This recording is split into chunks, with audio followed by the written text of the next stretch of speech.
Welcome to the Life Self-Mastery Podcast, where we bring in entrepreneurs who have created online businesses and improved their lifestyles. Here's your host, Rohit Malhotra.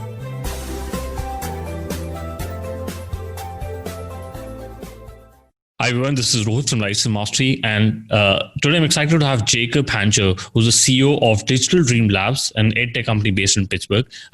Jacob serves as an advisor and investor in many startup companies in Western PA, and Jacob received his Ph.D. in 2007 from UCLA, where he focused on research in neurological sciences. Welcome to the show, Jacob. Great to be here. Thanks for having me. Awesome. So, how did you get the idea for Digital Dream Labs, and what is the product all about? Okay, so this project started as a research project. After I received my Ph.D. at UCLA, I got my MBA from Tepper at Carnegie Mellon. Oh, wow. And this started as a collaboration between two students who were at the Educational Technology Center, ETC, and I learned about their project through a friend. They were two technologists, Matt and Justin, and they had a museum display, so that's when I started getting involved. And this museum display worked essentially kind of like a checkout counter at your grocery store. There were blocks, and there were underneath these blocks, they could be read via infrared. So there was a very large table we had at the Children's Museum in Pittsburgh, and then also out in Texas. And you could move these blocks around, and it would be an interactive display for kids. So you could think of arranging the letters of the alphabet, or having the presidents all in order, or things like that. It was a really big hit, and the feedback we received was, boy, we really wish we could take this home with us. It was kind of the feedback. So then that year, Digital Dream Labs applied to a incubator program here in Pittsburgh called Alpha Lab, received some investment from a seed fund called Innovation Works, and the rest is history. We launched the product on the shelf in 2015, and have been selling the product ever since. And the product eventually became known as Puzzlets. And so it's an RFID interface that sends data packages to external devices.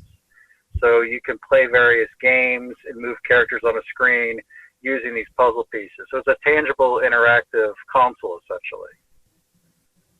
Interesting. And,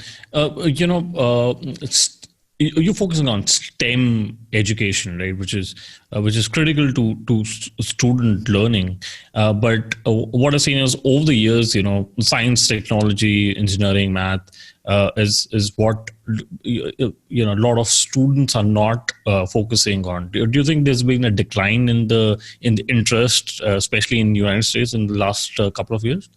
Oh, yeah, absolutely. And that's why, so I'm a scientist myself, and in my class at UCLA, I was the only American. And then on the entire floor where I worked, which had hundreds of people, I was the only American. And it just showed me that there's a lack of prioritization in our country. What makes our world better is an emphasis on understanding science and coming up with innovations. And that's part of the motivating factor for us to focus on STEM education in the United States, is to encourage and promote this idea of STEM in the schools, and then to have science be fun and entertaining at the same time, so that way students will make it part of their life, hopefully for their entire career.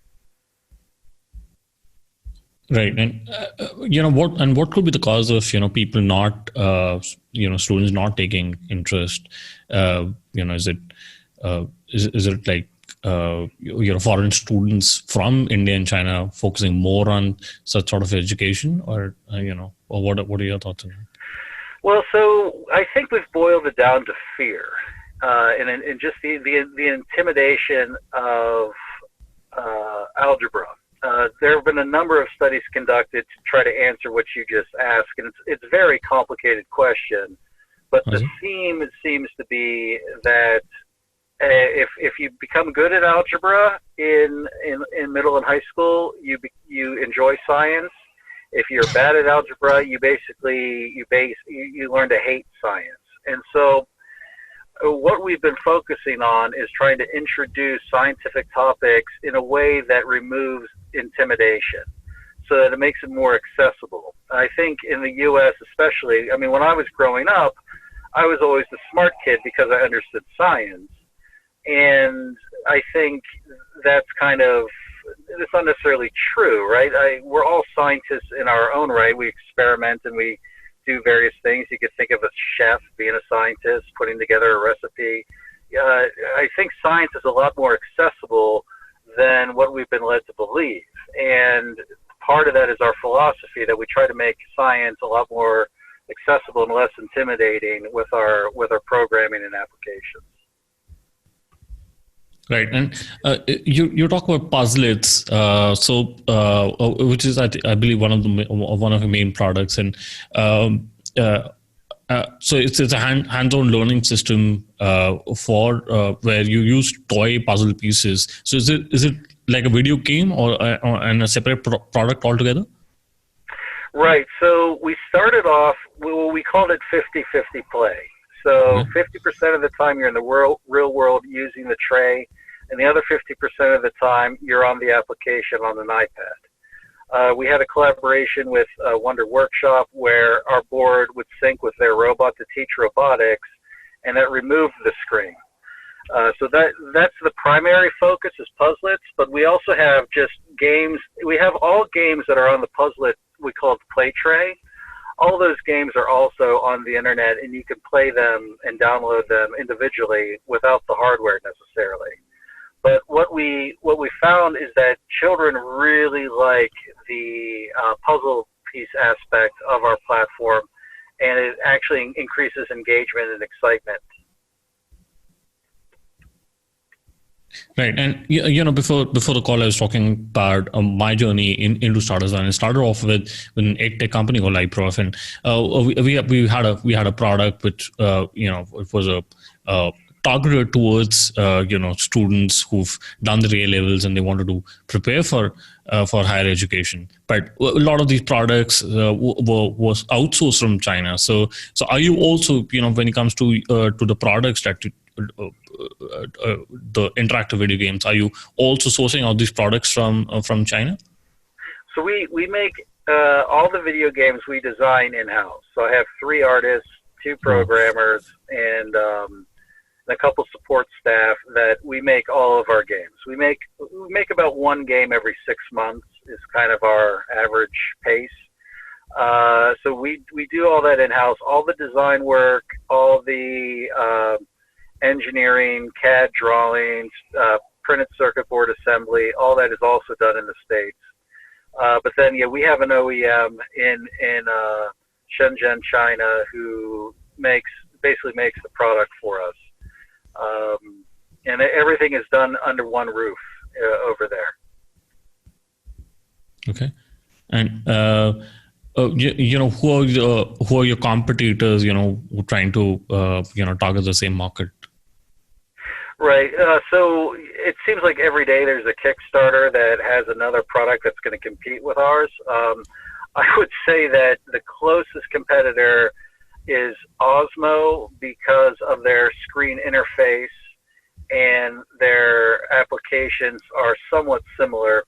The issue that they have, though, is you have to have a camera or a camera system. So they are isolated to the iPad or to the Amazon Fire because you have to have a stand and you have to have a camera. With our product, you can go on pretty much anything. We're almost platform agnostic. And in our most recent games, we're running on WebGL. So you could also say that Tinker, because now we have software-only versions of games, could be a competitor as well. And then there are just, let's say, in general, there are guys and gals out there who are teaching something, and I guess you could see those as competitors. So let's say like Little Bits or Ozbot might also be considered not a direct competitor, but maybe an indirect competitor. Right, and I could see that you've done more than $1 million in sales, and you've also got a tie up a lot of schools and a lot of other places. So when it comes to partnerships, how do you go about partnering with all these internationals and US schools? Or do you have a team which looks into such partnerships? Yeah, so for the most part, we've been growing up till now by word of mouth.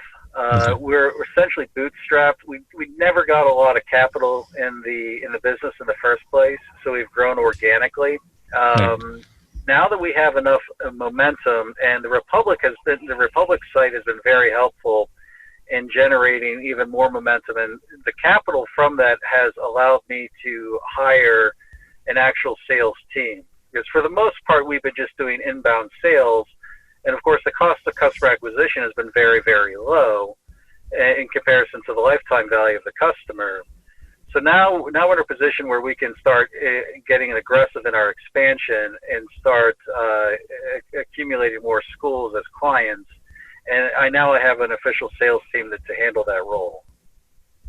Right. And, you're talking about the customer acquisition and the lifetime value. Is it okay to share the numbers, and what are your customer acquisition costs and Yeah, sure. I've been very, very open about this. It's posted on the Republic page. So again, approximately speaking, our cost of customer acquisition historically has been $100, and then the lifetime value. And keep in mind, this is a school district, so it's about $34,000. So you can see that ratio is way out of whack. Right. We have to start increasing our marketing spend and our sales spend in order to penetrate the market more. So that's exactly what we're doing. Oh, so you think the customer acquisition cost is $100, but the lifetime value is $34,000? Correct. Oh wow. Okay. Got it. I know. Yeah. Uh-huh. But when you talk about lifetime value, this for how many years? I mean, what is the average, cycle for that lifetime cycle? The short answer to that question is we don't know. I don't have enough data to give you enough of an answer, but I can tell you that we've had products in the field now at school districts for 5 years. So. Okay. I don't have a really good number to give you, other than it seems like school districts will buy our product and use it for at least 3 years, and over the course of those 3 years, we'll buy additional stuff.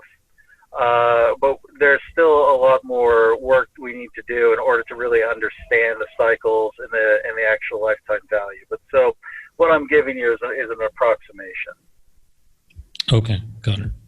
And when you talk about customer acquisition channels, other than word of mouth, what other channels are you using to acquire these customers? The most effective channels we found are direct email campaigns and Twitter. And I was really surprised about Twitter, but in the U.S. especially, I think teachers talk to each other over Twitter a lot, and they share notes, and they're always talking about best practices and things like that. And so our name will come up in discussions, and that essentially acts as a marketing arm for us.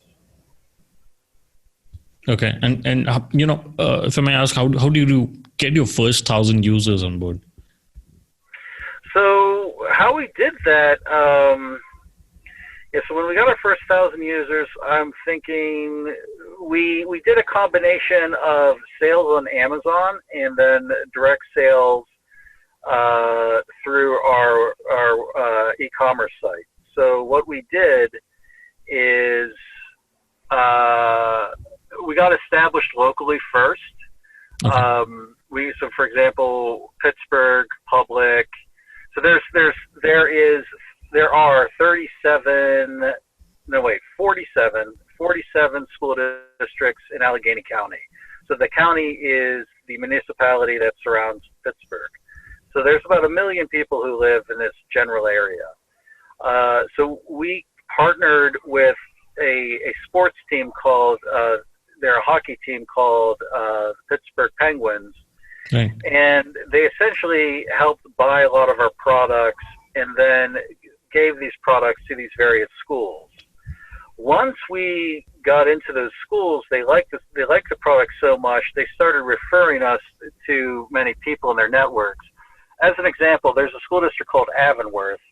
Yeah. Avonworth belongs to the League of Innovative Schools, which is a network across the United States. So once we got their endorsement, we found our ways into the League of Innovative Schools, which has hundreds of school districts in it, and so forth.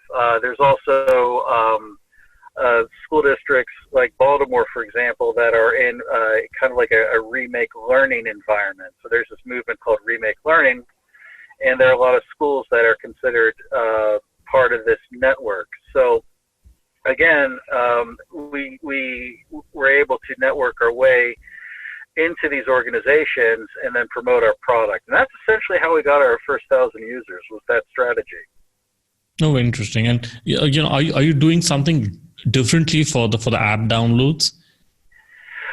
So the app downloads are free, but we have now, there are some schools that have told us, look, we can't have hardware, and it has to be a screen experience. We just can't mess around with the hardware. So we've come up with new applications that you can download that don't have the hardware. So we've taken the play tray and we've virtualized it.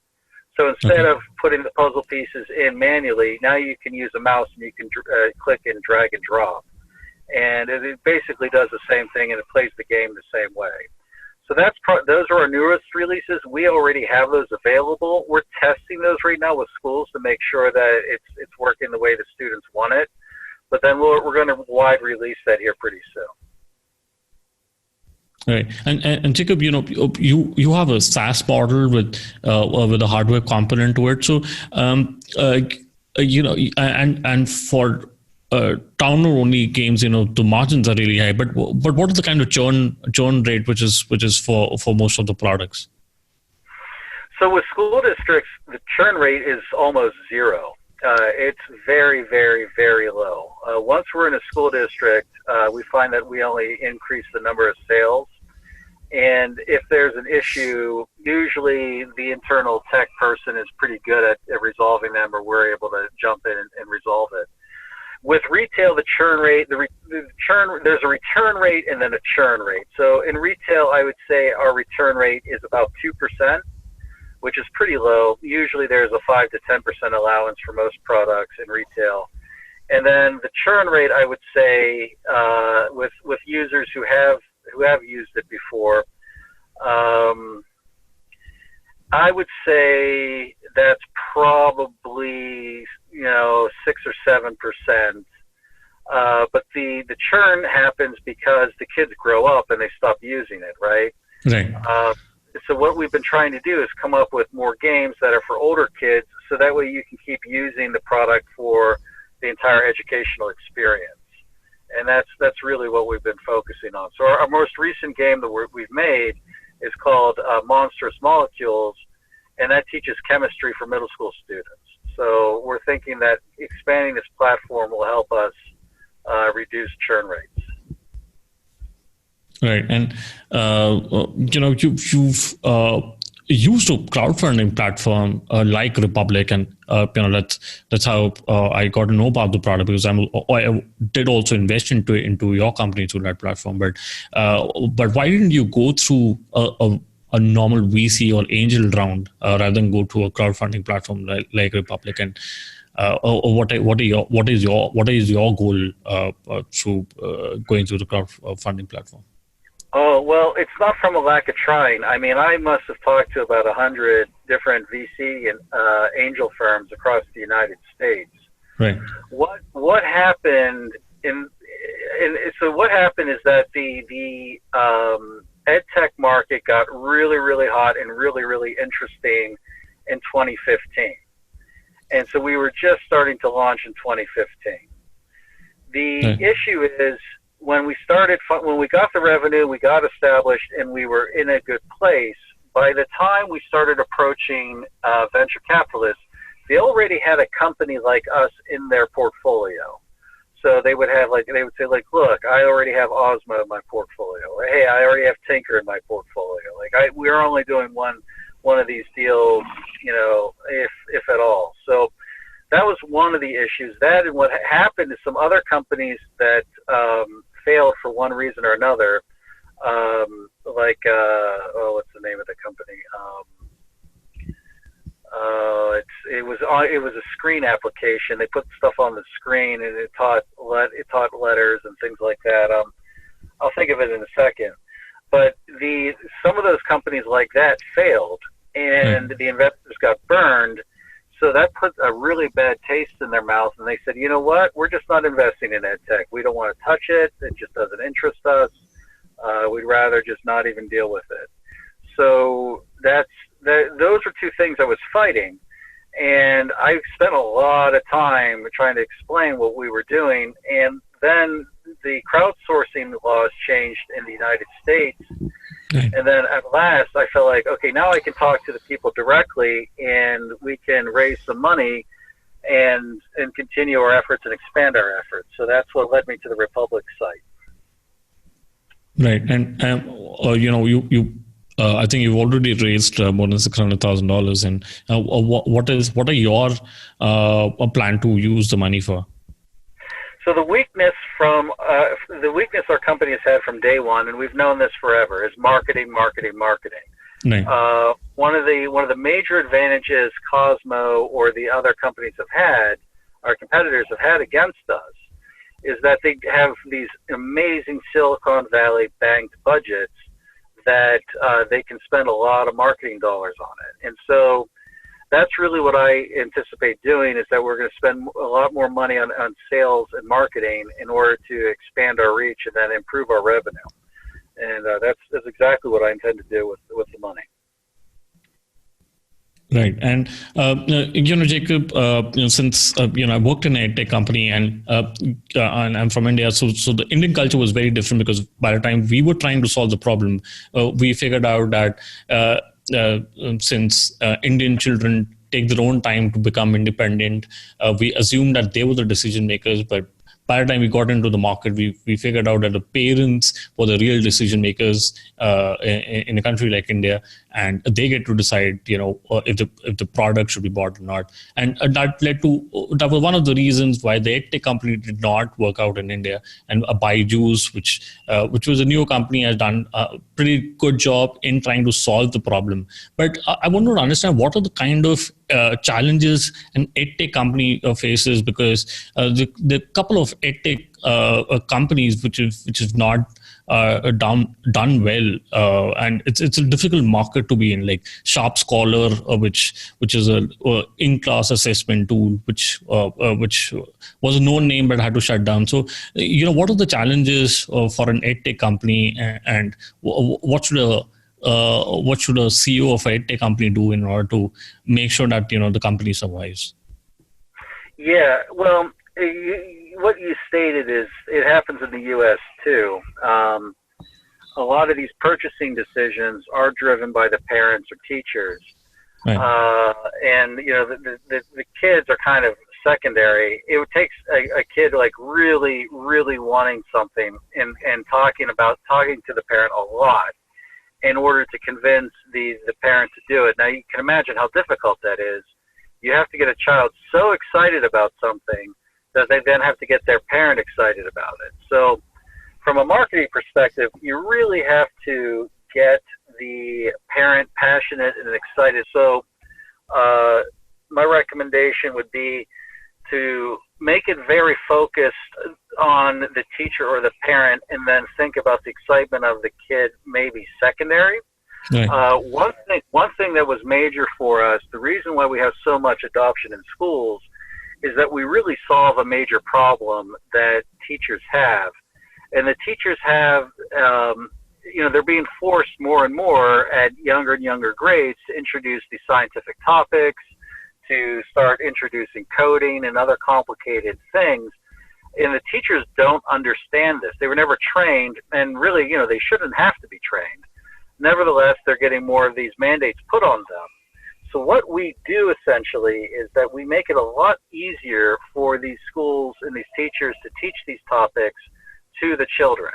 And so essentially we're helping the teacher, and then of course then we're helping the student. And then once the teacher sees how much the students love the product, then we stay. And so that's what's really helped us going forward in a lot of these school districts is the ability to get the teacher excited, and then because the kids like the product, then they want the product to stay in the school. Got it. And are you also hiring teachers to guide you and get you more feedback and get more credibility for your team?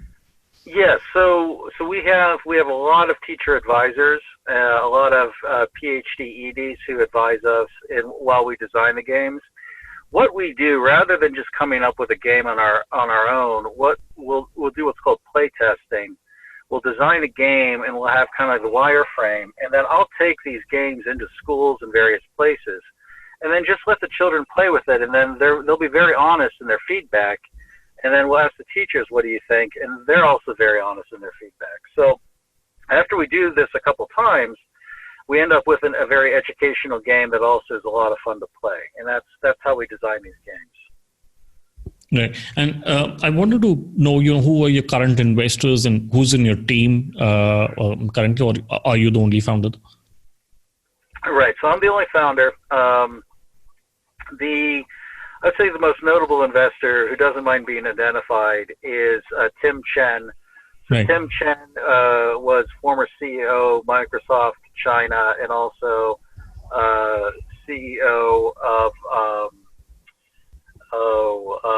the MBA in China there for a while. He's now a board member on Foxconn, and so he helps us in case we need it with the manufacturing side or things like that. We have Alpha Lab and Innovation Works as two seed companies I was telling you about, and then we have a number of private angels who are involved in the company. I'm the largest investor, and then we have and then from a board perspective, we're set up as an LLC, and I'm the managing member. Oh, you're set up as an LLC, is it? Yeah, we're set up as an LLC, at least for now. Oh, okay. Got it. All right. So I quickly want to do the top three. What's your favorite business book? I'm sorry? What's your favorite business book? Favorite business book? That's a good question. Some of the classics I really like Think and Grow Rich. That book's almost 100 years old now. But what I really like about it is that he goes and interviews many people and builds up a very holistic view of business and business relationships. So that's probably one of my favorites. Got it. And, if you could go back in time when you started working on your business, what is one thing you would have focused on? I would have hired a chief marketing officer. I would have really built a marketing team that really understood internet marketing, cost per clicks, and really focused on becoming experts in online marketing. That way we wouldn't have been so dependent on third parties, because when we first got going, we were relying on all these third parties to act as distributors, and we lost a lot of money in margin that we should have really kept for ourselves. And if I had had a good marketing team, I would have had the confidence in our e-commerce versus having third-party vendors. So that would be the one major change I would have done. Right. And do you have any favorite online tool, for example, Gmail, Slack, Zoom? I like not GitHub. I mean, we have to use GitHub. I think HubSpot is a pretty good one for the CRM. I really like CRM tools. Yeah. I like knowing what my funnel looks like. I like being able to visualize it. I like being able to, whenever I do an email blast, to see the effects of that email blast. That's one of my favorite tools. Yeah, I've recently started using HubSpot, and it's a really great product to work with, especially for marketing guys. And what is basic people reach out to you and know more about the Republic campaign? Well, so if people want to learn more, they can go to our website, www.digitaldreamlabs.com, and check out. We have a form submission. Also, I talk a lot to our customers directly. So my email is Jacob, Jacob, at digitaldreamlabs.com, and you can find out more, and we can have a conversation. Right. And Fenna, we'll put that in the show notes. Thank you so much for taking out your time and speaking to us. I really appreciate speaking to you. Yep, great. Thank you. Thank you for the opportunity. Thanks for listening to the Life Self-Mastery Podcast, where we teach you how to start and grow your online business. For more information, visit Rohit's blog at www.lifeselfmastery.com.